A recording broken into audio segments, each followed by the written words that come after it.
Hello everyone, welcome you all and Learn to Teach with Dr. Vinod Shrivastava. Hope you all are fine and safe and using your time and good things. तो student जैसा कि आपको पता ही है कि learn to teach channel पे आपको मिलते हैं बहुत से कंटेंट सोशल साइंसेस से रिलेटेड और सीटेट से रिलेटेड। तो आज जिस टॉपिक पे हम बात करने वाले हैं वो है सोशल साइंस करिकुलम। बेसिकली आज का जो टॉपिक है उसका पर्पस ये है कि जब भी हम कभी सोशल साइंस करिकुलम को कंस्ट्रक्ट करते हैं तो किन प्रिंसिपल्स को या किन बातों को हमें ध्यान में रखना चाहिए वो आज के सेशन में हम जानेंगे। तो चलिए स्टार्ट करते हैं। सोशल साइंस के करिकुलम को बनाते समय क्या चीजें हैं जिनको हमें ध्यान में रखना चाहिए। सबसे पहले स्टूडेंट मे भी आप लोग में से बहुत से लोग ऐसे होंगे जिनको ये कॉन्सेप्ट क्लियर नहीं है कि एग्जैक्टली करिकुलम होता क्या है या किसे हम करिकुलम कहते हैं। तो करिकुलम को जानने के लिए ये जरूरी है जानना कि इसका उद्भव कहाँ से हुआ या कहाँ से स्टार्ट हुआ या बेसिकली इसके पीछे रीजन क्या है। तो करिकुलम जो है बेसिकली एक लैटिन वर्ड है, लैटिन एक शब्द है जो क्यूरर से बना है। क्यूरर जिसका अर्थ होता है कोर्स ऑफ रन यानी कि दौड़ का मैदान। एक ऐसा ऐसा रास्ता जिसपे कि जो स्टूडेंट है वो दौड़ के जो अपना गोल है या ऑब्जेक्टिव है उसे फुलफिल करता है, उसे अचीव करता है। तो a race course to be run by a student for achieving the aims and objectives of the education, यानी कि शिक्षा का जो भी एम और ऑब्जेक्टिव है उसको अचीव करने के लिए जो स्टूडेंट है वो जिस रास्ते पे या जिस पथ पे चलता है उसे हम क्यूरर या कोर्स ऑफ रन या करिकुलम के नाम से जानते हैं। तो ये तो रही इसकी शाब्दिक मीनिंग। इसके अलावा एक बहुत ही विद्वान फिलोसफर रहे हैं, एजुकेशनिस्ट रहे हैं, कनिंघम। उनके अकॉर्डिंग ये कहते हैं कि करिकुलम क्या है। The curriculum is the tool in the hand of a artist. ये एक प्रकार का उपकरण है किसके हाथ में? आर्टिस्ट। आर्टिस्ट कौन है? Teacher. To mould his material, जो उस टूल के माध्यम से अपने मटेरियल को मोल्ड करता है यानी कि परिवर्तित करता है, और वो जो टूल है वो करिकुलम ही है। और मटेरियल कौन है? पीपल यानी कि student according to his ideas. और वो मोल्ड किसके अकॉर्डिंग करता है? जो भी उसके आइडियाज एक्सपीरियंस है उसके आधार पे वो बच्चों में परिवर्तन लाने की कोशिश करता है इन हिज स्टूडियो। और करता ये सारी चीजें वो करता कहाँ है? स्टूडियो यानी कि स्कूल में, यानी कि ऐसा फॉर्मल प्लेस जहाँ पे शिक्षक होता है, छात्र होते हैं, उन दोनों के बीच इंटरेक्शन होता है। इंटरेक्शन का जो जरिया होता है वो होता है करिकुलम यानी कि टूल, जिसके माध्यम से शिक्षक अपने अनुभव के आधार पे छात्रों में परिवर्तन लाने की कोशिश करता है। तो ये था अकॉर्डिंग टू कनिंघम करिकुलम की डेफिनेशन। आइए अब इसमें हम आगे बात करते हैं। ऑल्दो अगर मैं बात करूं तो फ्रॉम द स्कूल टाइम अगर हम बात करें तो हमने सिलेबस और करिकुलम ऐसे दो शब्द सुन रखे हैं, लेकिन दोनों ही शब्दों में बहुत अंतर है। क्योंकि यहाँ पे हम करिकुलम की बात कर रहे हैं तो हमें ये डिफरेंस जानना बहुत जरूरी है कि क्या होता है सिलेबस और क्या होता है करिकुलम। तो यहाँ पे बहुत ही शॉर्ट में मैंने बताने की कोशिश करी है। जो सिलेबस है इट्स अ क्वाइट नैरो। जो सिलेबस है अगर इसको आप कंपेयर करोगे करिकुलम से तो इसका जो स्पेस है वो थोड़ा नैरो है यानी कि छोटा है और स्मॉल एंड स्पेसिफिक होता है। जो सिलेबस होता है वो स्पेसिफिक होता है, उस डिसिप्लिन से रिलेटेड होता है, उस टाइम स्लॉट से रिलेटेड होता है और एरिया वाइज छोटा होता है। Presentation of the list of various unit, सब यूनिट एंड टॉपिक्स। सिलेबस में यूनिट्स होती हैं, यूनिट के सब यूनिट्स होती हैं और उस यूनिट्स के अंदर टॉपिक्स होते हैं। तो इन सबको मिला के सिलेबस बनता है। लेकिन सिर्फ रिटन डॉक्यूमेंट को अगर हम हटा दें, रिटन के अलावा बहुत सी चीजें होती हैं रिटन के साथ साथ जो कि उस ओवरऑल ड्यूरेशन में एक टीचर स्टूडेंट के बीच में होती है, तो वो सारी चीजें पार्ट होती है करिकुलम की। तो ओवरऑल अगर मैं बात करूं तो करिकुलम का ही पार्ट है सिलेबस, और सिलेबस इंक्लूड होता है करिकुलम के अंतर्गत। तो ऑल टाइप ऑफ एक्सपीरियंस, जो भी वो अनुभव करता है क्लासरूम में बैठ के, क्लासरूम के बाहर, एक्स्ट्रा करिकुलर एक्टिविटीज के थ्रू, उन सबको करिकुलम में हम इन्वॉल्व करते हैं। करिकुलम एंड को करिकुलर एक्टिविटीज यानी कि शैक्षिक और जो शिक्षा जिन एक्टिविटीज में शिक्षण नहीं होता है, खेल कूद है, ड्रामा डांस ड्रामा है, पोएट्री है, पोयम है, any type of experience, debate है, ये सारी चीजें कहीं ना कहीं करिकुलम का पार्ट है।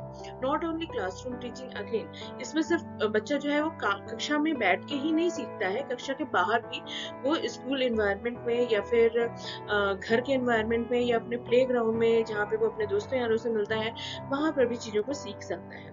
वर्किंग टूवर्ड्स रियलाइजेशन, और जो इसका मेन पर्पज होता है करिकुलम का वो रियलाइजेशन यानी कि यथार्थता को ग्रहण करना क्या रियल एक्सपीरियंस है। तो बेसिकली सिलेबस और करिकुलम में जो मेजर अंतर है वो ये है कि सिलेबस जो होता है वो एक थ्योरेटिकल पार्ट होता है, एक बुकलेट के फॉर्म में हो सकता है जिसमें कुछ टॉपिक्स होते हैं, सब टॉपिक्स होते हैं, जबकि करिकुलम जो होता है वो सिलेबस को तो इंक्लूड करता ही है अपने साथ साथ, इसके साथ साथ बच्चे के रियल एक्सपीरियंस को भी ये अपने आप में इंक्लूड करता है। तो ये बेसिक अंतर था सिलेबस और करिकुलम में। तो स्टूडेंट, जैसा कि हम सोशल साइंस करिकुलम की बात कर रहे हैं, तो हमें ये ध्यान रखना बहुत ज़रूरी है कि जब भी हम करिकुलम कंस्ट्रक्शन की बात करते हैं तो किन सिद्धांतों को हमें अपने जहन में रखना चाहिए, या किन सिद्धांतों पे हमें फोकस करते हुए करिकुलम को कंस्ट्रक्ट करना चाहिए। तो यहाँ पे कुछ प्रिंसिपल्स हैं जो कि बताया गया है कि कंस्ट्रक्शन के समय हमें ध्यान रखना चाहिए। प्रिंसिपल ऑफ चाइल्ड सेंटर्डनेस, जब भी हम सोशल साइंस या करिकुलम को कंस्ट्रक्ट कर रहे हैं तो हमें छात्र को केंद्र बिंदु के रूप में रख के देखना चाहिए, यानी क्या उसकी आवश्यकताएं हैं, किस मेंटल एबिलिटी का है, किस ग्रेड में है, कहाँ तक बच्चा ग्रहण कर सकता है, वो सारी चीजें हमें चाइल्ड सेंटर्डनेस में देखने को मिलेंगी। दूसरा जो सिद्धांत है वो एक्टिविटी सेंटर्डनेस है। सिर्फ थ्योरेटिकल का जमाना आजकल नहीं है, जब तक हम करिकुलम में प्रैक्टिकलिटी को या एक्टिविटी को इन्वॉल्व नहीं करते हैं तो वो जो करिकुलम है वो किसी काम का नहीं है। इन्वायरमेंटल सेंटर्डनेस, इन्वायरमेंटल सेंटर्डनेस का मतलब है कि जिस वातावरण में हम रह रहे हैं उसकी हम कितनी डिमांड फुलफिल करते हैं, यानी कि उसको हम कितना सुरक्षित रख सकते हैं अपने करिकुलम के आधार पे, या उसको हम कैसे आगे आने वाली जनरेशन तक बनाए रख सकते हैं। अंडरस्टैंडिंग ह्यूमन रिलेशनशिप, और साथ ही साथ करिकुलम में हमें ह्यूमन रिलेशन को भी संभाल के रखना है। कभी भी जो आप देखोगे तो करिकुलम एक तरीके का अगेन पाथ है जिसपे कि बच्चा जिसके दिमाग में भी कुछ नहीं है, कोरा कोरा माइंड है उसका, उस पाथ पे वो चलता है, बहुत सी चीजें सीखता है 10-12 साल में। तो कभी भी हमें ऐसी चीजें इसमें इन्वॉल्व नहीं करनी चाहिए जो कि उसके रिलेशनशिप को खराब करे या उसको एक खराब इंसान बनाए। तो ये चीज हमें करिकुलम में ध्यान रखने वाली होती है। कम्युनिटी सेंटर्डनेस, यानी कि समुदाय की क्या आवश्यकताएं हैं, क्या नजरिया है, क्या आउटपुट चाहता है वो स्कूल से, वो चीज हमें इसमें डालना है। प्रिंसिपल ऑफ कोरिलेशन, कोरिलेशन का यहाँ पे मतलब है कोरिलेशन विद अदर डिसिप्लिन या अदर सब्जेक्ट। एक सब्जेक्ट का दूसरे सब्जेक्ट से इन्वॉल्वमेंट होना चाहिए। एक टीचर ने जो चीज समझाया है उस चीज को दूसरी टीचर भी उसी नजरिए से देखे, ये बहुत जरूरी है, क्योंकि बच्चा का माइंड कंफ्यूज होगा और वो किसी कॉन्सेप्ट में नहीं निकल पाएगा, इसलिए कोरिलेशन सब्जेक्ट्स में होना बहुत जरूरी है। प्रिंसिपल ऑफ इंटरेस्ट, इंटरेस्ट से मतलब है activity, experience, learning by doing, वो सारी चीजें हमें इसमें ध्यान रखनी है। And principle of individual differences, individual differences से मतलब है कि एक ही तरह के करिकुलम हम पूरी क्लास या पूरे एक एज के बच्चों के लिए नहीं रख सकते हैं, क्योंकि हर एक बच्चे में अपना डिफरेंस पर्सपेक्टिव होता है, डिफरेंट स्किल होती है, डिफरेंट क्वालिटी होती है, तो उसको इनहेंस करना भी हमारा एक पर्पस है जब हम करिकुलम को कंस्ट्रक्ट करते हैं। तो जितना वेरिएशन हम लाएंगे किसी भी एक टॉपिक को लेके, वो हमारे लिए ही ज्यादा बेटर रहेगा। करिकुलम कंस्ट्रक्शन पे स्टूडेंट हम चल रहे थे, और कुछ और इसके प्रिंसिपल हैं जो कि हमें ध्यान में रखने हैं। प्रिंसिपल ऑफ यूटिलिटी, यूटिलिटी यानी कि आवश्यकता। कुछ भी कंस्ट्रक्शन हो रहा है या कोई भी करिकुलम कंस्ट्रक्ट हो रहा है, वो सिर्फ 6 महीने 1 साल के लिए नहीं होता है, वो या तो 5 साल या 10 साल या उससे भी ज्यादा साल तक के लिए चलता है। तो उसका समाज के लिए क्या उपयोगिता है या उसकी उपयोगिता बच्चों के लिए है या नहीं है, इसको हमें बहुत अच्छे से ध्यान में रख के ही कंस्ट्रक्शन करना चाहिए। Fulfilment the need of higher classes, again अगर सपोज मैं 6th क्लास का कोई करिकुलम डेवलप कर रही हूँ तो वो इस हिसाब से डेवलप होना चाहिए कि उसका कंटेंट जो है वो बच्चों को हेल्पफुल हो 7th के लिए, और 7th का डेवलपमेंट इस हिसाब से होना चाहिए कि उसका जो करिकुलम है या कंटेंट है वो 8th में उसको हेल्प करे। तो हायर क्लासेस के लिए कैसे हम बच्चों की नीड फुलफिल कर सकते हैं वो भी हमें ध्यान देना है। Principle of forward looking, forward looking जैसा कि मैंने 9th पॉइंट में बताया आपको कि कोई भी करिकुलम सिर्फ एक साल या 6 महीने के लिए डेवलप नहीं होता है, 5 साल, 10 साल, 15 साल, 20 साल तक के लिए हम करिकुलम को डेवलप करते हैं। तो वो फ्यूचर थिंकिंग, फॉरवर्ड लुकिंग होनी चाहिए जब हम करिकुलम को कंस्ट्रक्ट कर रहे हैं। Availability of time and other resources, जब भी हम कोई करिकुलम को डेवलप करें तो हमें टाइम की अवेलेबिलिटी को ध्यान में रखना है, और क्या क्या रिसोर्सेज अवेलेबल हो सकते हैं उसको भी हमें फोकस रखना है। प्रिंसिपल ऑफ फ्लेक्सिबिलिटी, फ्लेक्सिबिलिटी से यहाँ पे तात्पर्य है कि हमें रिजिड नहीं होना है करिकुलम को लेके। आज मैंने बना दिया इसमें कोई परिवर्तन नहीं कर सकता है, या जो टीचर है जो इसे पढ़ा रहा है अगर वो उसमें थोड़ा बहुत परिवर्तन कर चाहता है तो ऐसा नहीं है कि उसको हम ये सहूलियत ना दें। तो इसलिए फ्लेक्सिबिलिटी जितना हम रखेंगे उतनी ही ज्यादा जो रिक्वायरमेंट है बच्चों की वो फुलफिल हो सकती है, एंड यूटिलिटी वाला जो पार्ट है वो फुलफिल हो सकता है।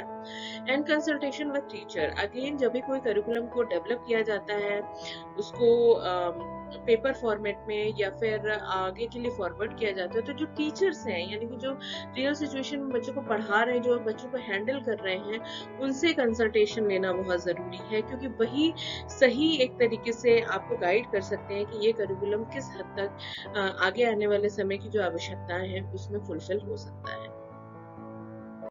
तो स्टूडेंट्स, अभी हमने उन प्रिंसिपल्स पे बात करी जो कि जब भी हम सोशल साइंस का करिकुलम कंस्ट्रक्ट करें तो हमें ध्यान रखना है।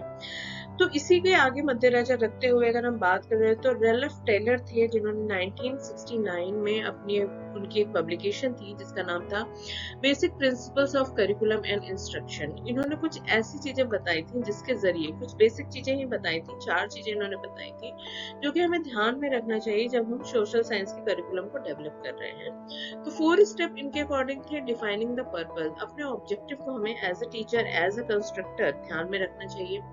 Educational experience related to the purpose, उस ऑब्जेक्टिव को फुलफिल करने के लिए क्या एक्सपीरियंस रहा है या क्या एक्सपीरियंस से अनुभव होगा, वो चीज हमें ध्यान में रखना है। ऑर्गेनाइजेशन ऑफ दीज एक्सपीरियंस, अनुभव बहुत इंपॉर्टेंट चीजें होती हैं।